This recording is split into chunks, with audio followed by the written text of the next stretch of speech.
Turning a bank into a bookstore is hard work.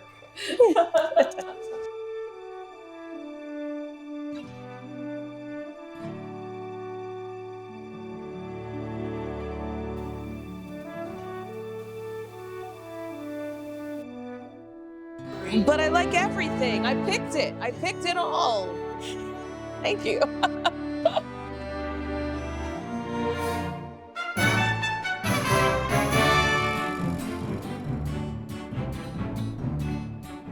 I literally remember I called Dan in, one day and I was like, hey,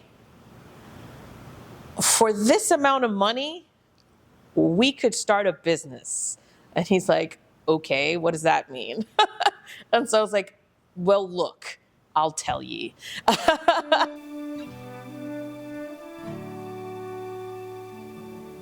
Behind the scenes, we initially had found a space just actually down the block around the corner that was about 1,000 square feet. And it was a baby space. They had just built it up. And we were like, you know what, we'll go with that. We'll start small and that's where we'll go, right? And then we were about to sign.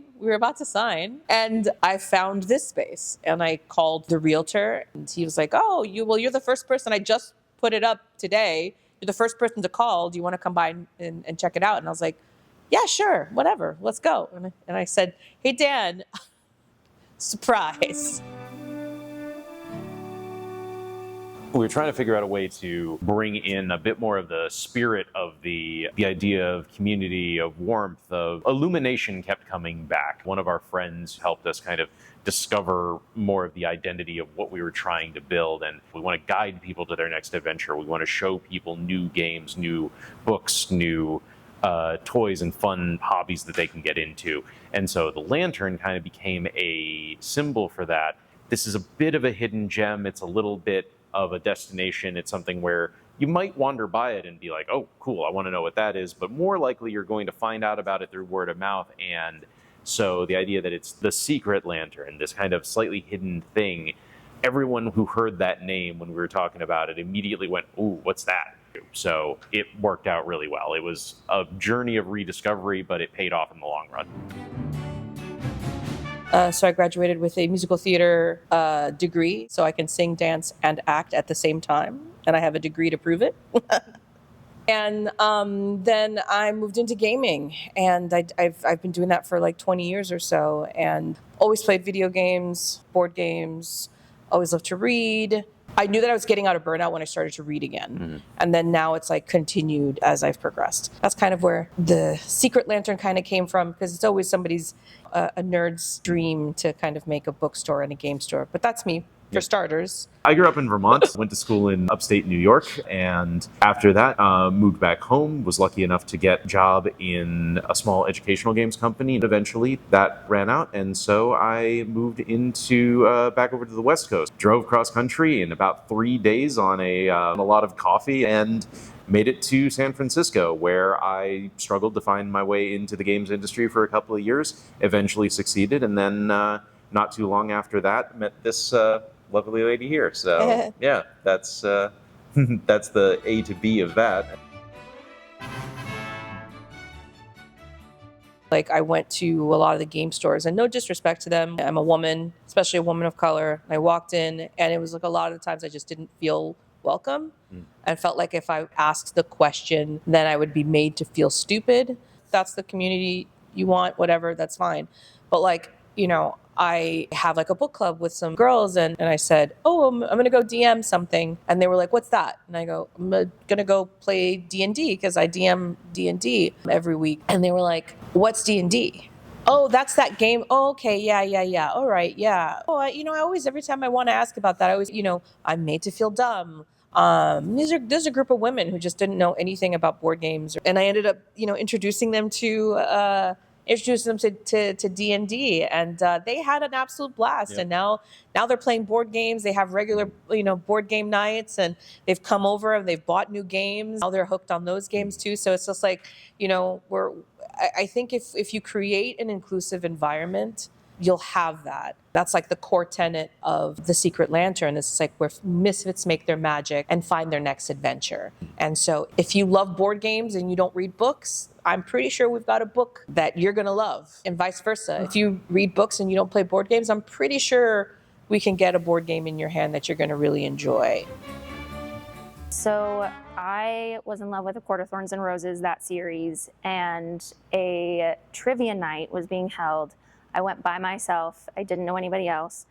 I sat next to Dianna, actually, and she leaned over and she was like, hey, do you want to join our group? And so it was a group of us that none of us really knew each other. And then we won. So we won trivia and then just kind of stayed friends after that.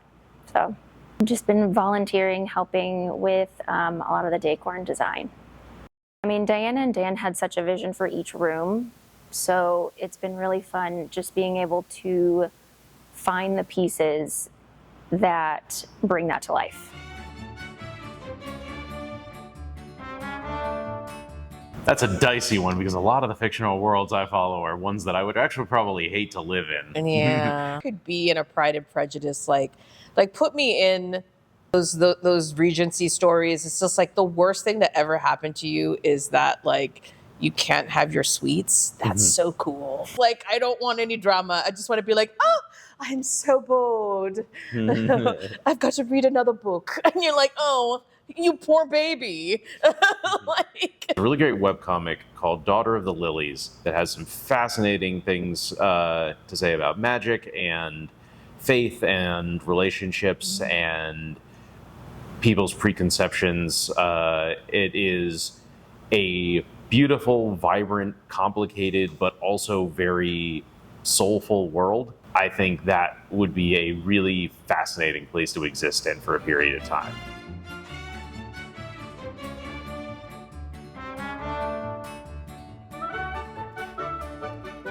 things that are outside of our control, I think that's where things get frustrating as a business owner. For me, the biggest frustrations has been the opaqueness of the rules. There are rules upon layers that are impossible to parse unless you dedicate a massive amount of time to it. At the end of the day, when we finally end up talking to any of the inspectors, they're like, the building's not on fire and nobody is like obviously going to be harmed in here. You're good to go. Anything to do with time. You know, you're not just working on your own schedule, you're working on the schedule of contractors, on employees, on volunteers, and everyone else. And we're keeping very busy, but we are hitting a point where a lot of that busyness is starting to really, you can see around us, you know, the benefits are starting to show. And so and that makes it worth it too, as well. I think we constantly have to remind ourselves, it's like, we're in this together, you know, because it's hard, because it's also like, you're like, oh, listen, I'm really frustrated right now because this thing isn't happening and this thing isn't happening. And you need to understand it's not about you, but it's because I'm going to be a real big bitch, like right now for like the next 20 minutes. And then I'll get over it, and then I love you, okay? Exactly. But let's go get some ice cream. Right? That basically, yeah. Me, definitely the surprise was the sheer number of people who were interested in volunteering to help us out. Yeah, I think that's been like the biggest thing for us, really. Yeah. Because we had like 30 people show up, and we just had boxes upon boxes upon boxes of like these bookshelves. We were like, okay, guys, it's time to go. They were like, no, we'll just get a couple more. And we're like we couldn't get them out the building in a positive way. It's like, because they were just so enthusiastic about it. And like, all joking aside, I think that for us has been the most humbling experience. Yeah. It really emphasizes the need for the Secret Lantern. I play D&D with Dianna and Dan. Dianna is my dungeon master, so I've known them through that. And when they started making this happen, I told them, hey, by the way, I have a lot of free time please, can I come help you? And I just started volunteering and showing up, and they couldn't get rid of me, and now I'm here. I like to tell them when things get a little bumpy, that I feel like they're cultivating and sowing the seeds of hope, because that to me is a lot of what this space represents. I feel like this is a space for community, for growth, for people to come and hopefully feel a little bit less isolated, a little bit less alone, and a little more connected. And I'm just so incredibly excited to have seen how this all develops.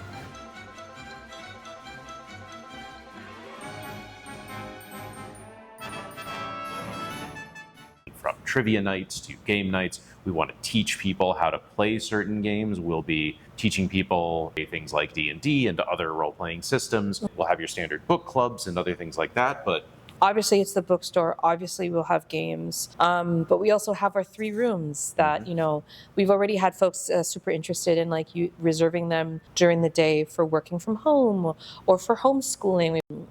Your book clubs, your game nights, for your meetings, whatever you want to do. Yeah. We'll have that ability. Otherwise, they're open for free play or free reading, whatever you'd like. And we also have our bar. We'll have coffee, teas, beer and wine, and our patio area as well, where you can go and you can play a board game outside. Really it's not just in here, it's also just that flexibility of the space and really making it a welcoming place that everybody can come hang out at.